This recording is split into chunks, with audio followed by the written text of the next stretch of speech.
Hey there, my gorgeous goddesses, and welcome to my series on how to get inside your body.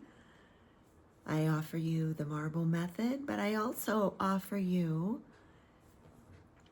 quick ways to quantum leap or collapse time or get yourself through a trigger quicker with my Regulate on the Run. And what it does is it takes all the nervous system information, which you already have. I'm sure you've already been looking it up. And let's put it in a quick 4-step observation for you so that you can move yourself out of survival mode.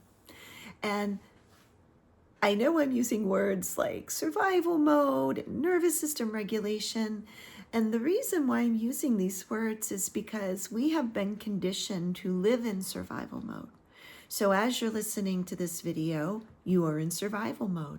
Your body is probably swimming with cortisol and probably pharmaceuticals, or maybe you're on your period, so you have ibuprofen and Midol in there to shut yourself up.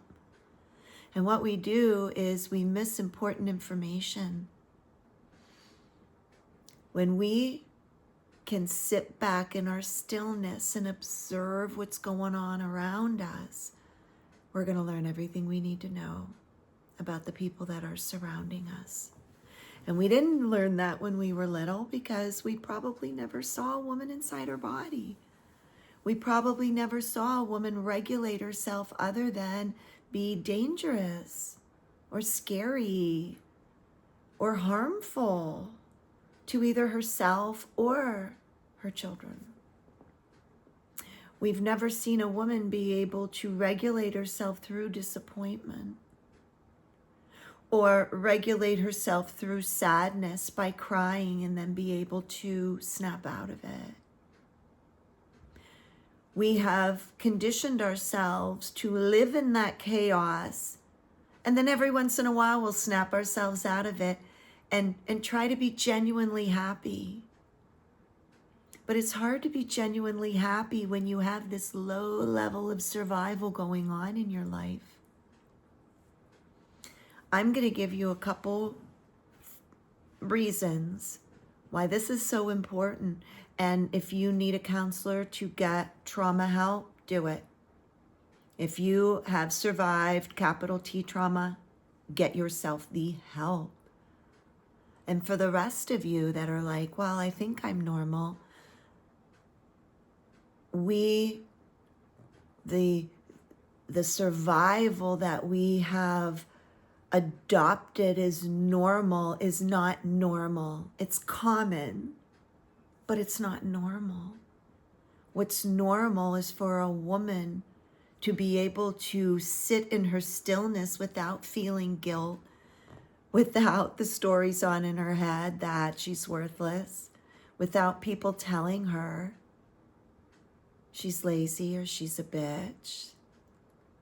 We grew up with feminine archetypes that were, they destroyed themselves. So that's what happens when you're in that. And that's untrue. So we have hidden our femininity away under our masculine energy to protect it. Of course you did, you brilliant goddess, you. Of course you did. We saw the women that put their lives in the hands of men or their families and got destroyed or got dropped without warning.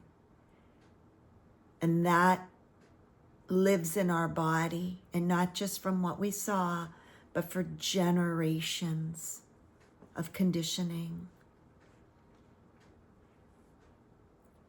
Our wanting the dopamine hit, whether it's, hey, he's really cute, I want that hit with him, or food, or something dangerous, is you living in your masculine energy. You wanting to go out and having excitement and fun is you living in your masculine energy.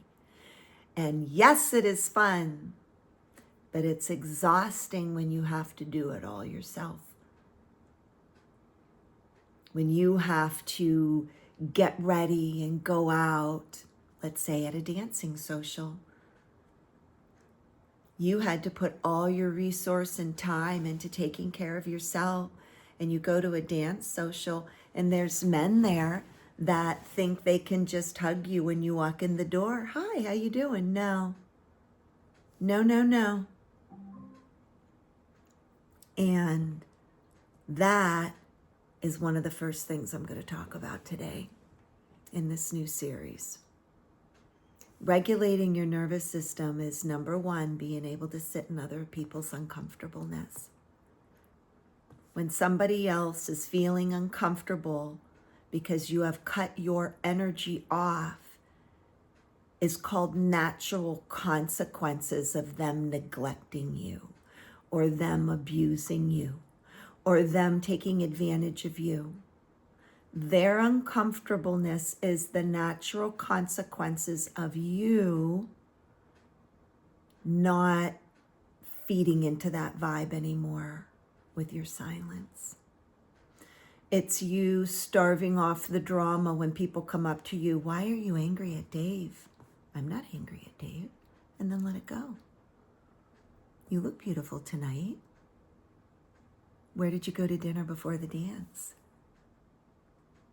You don't have to sit in your sadness that this friendship is now gone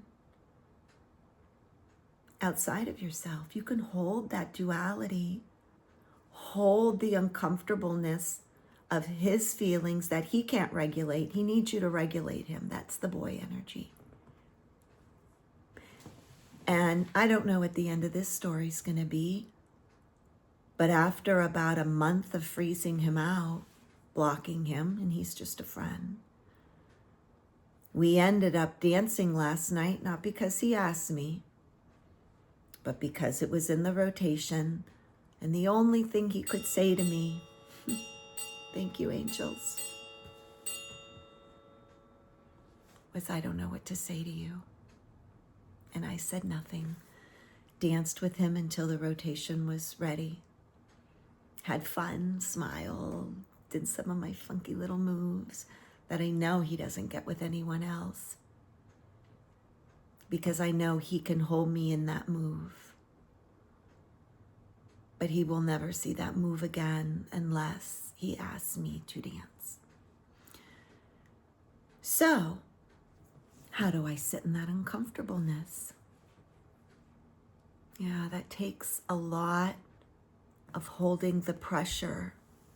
And when you can hold that pressure inside your heart, that you are the most important person in that room, and if they can't meet your minimum standard, they need to go and be savage with your energy, not mean-spirited, but savage. That takes skill and practice. And it's still not easy. Because my values are wrapped around a couple non-negotiables, and one of them is, I will never be in the arms of a man that I don't feel safe there. And I do not feel safe in the arms of a man when I'm not in his arms, he neglects me, he rejects me. But when I'm in his arms, he loves me. But when I'm not in his arms, he doesn't ask me to dance.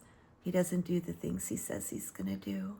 He doesn't follow up on my safety if something happened to me. But when I'm in his arms, I'm beautiful. That is the difference in the energy that you used to tolerate and the energy that you are now savagely stopping. And if he can't rise, he can stay with all those other people that couldn't rise to meet me either. And that's okay. And why this is happening is because you're becoming aligned with your true value of, I will not be in the arms of a man that can't keep me safe outside of his arms. I will not hug a man before a dance. Because if he does not dance with me, then he just becomes the creepy old man that just wants to hug up on a beautiful woman that smells delicious. But she won't regulate him and ask him to dance, therefore he will never ask her to dance. No, thank you. You go hug up on the other women. This energy is too expensive, and that's what this regulation system is helping you do on the run. When you're triggered, what do? You throw your gaze into your heart, even if you have to look at them a little blurry-eyed and say hi and walk right by. Dance with them. Look right in between their eyes. Don't look in their eyes, because that can trigger emotion, because of course you're there with an open heart. You're going to allow him to rise, but you're not going to regulate him to rise. That's the old paradigm. Now we give him the space to rise or fade away. All right, ladies. In my Keys to Connection class, we talk about regulate to rise. It's regulate on the run. It's one of the most important programs I run, because we are the hot, rich romance woman that is now going to magnetize the hot, rich men and people that want to romance your life, that want to offer you experiences rather than you're just there for their experience. Getting rid of that type of vibe is hurtful because it's all you've ever known. Welcome to your Level Up, babe. Check out my Keys to Connection class. Regulating your system on the run as you're leveling up in your gorgeous, beautiful life is what's going to bring in your millions, bring in your fabulous, luxurious, robust, rich-lifed friends. And it's going to bring in your divine union. Redefine your relationship with the word no. And I'll catch you in the next video, because that's what we're going to be talking about. Good luck out there, ladies.